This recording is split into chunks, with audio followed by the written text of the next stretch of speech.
నిజానికి నిలకడెక్కువ, అబద్ధానికి కుదురు తక్కువ. కానీ నిజం 4 అడుగులు వేసేలోపు అబద్ధం 6 ఊళ్ళు చుట్టొస్తుంది.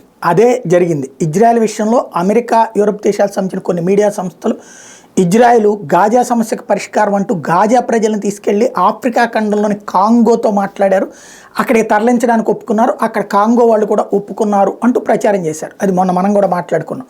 అయితే తర్వాత ఇజ్రాయెల్ దాన్ని తోసిపుచ్చింది, అంత సీన్ ఏం లేదు, మేము అసలు అట్లాంటి ఆలోచనే చేయలేదు, గాజా పరిపాలన అరబ్ దేశాలకు అప్పచెప్పాలనుకుంటాం, కానీ ఇక్కడ ఉన్న ప్రజలను ఎక్కడికో తీసుకెళ్ళి వదిలితే ఏదో సమస్య పరిష్కారం అయిపోతుంది మేము భావించట్లేదు. చిట్ట చివరి హమాస్ తీవ్రవాది వరకు హతం కావాలి, ప్రజల మీద పరిపాలన అన్నటువంటిది ఈజిప్టు ఆధ్వర్యంలో కావచ్చు, లేకపోతే అరబ్ దేశాల ఆధ్వర్యంలో కావచ్చు ఉండాలనుకుంటున్నామని చెప్పింది. బట్ దాన్ని నమ్మకుండా ఇదే ప్రచారం చేశారు. ఇప్పుడు ఆఫ్రికా దేశమైనటువంటి కాంగో తేల్చి చెప్పింది, మాతో అసలు ఎట్లాంటి సంప్రదింపులు జరగలేదు, ఒకవేళ జరిగినా మేము ఒప్పుకోము అని చెప్పుకొచ్చింది. రవాండా, చాద్, కాంగో ఈ 3 దేశాలు కూడా తేల్చి చెప్పి తమతో ఎట్లాంటి సంప్రదింపులు జరగలేదు. కానీ నిజం కంటే కూడా అబద్ధం మాత్రం అందరికీ చుట్టేసి వచ్చేసింది.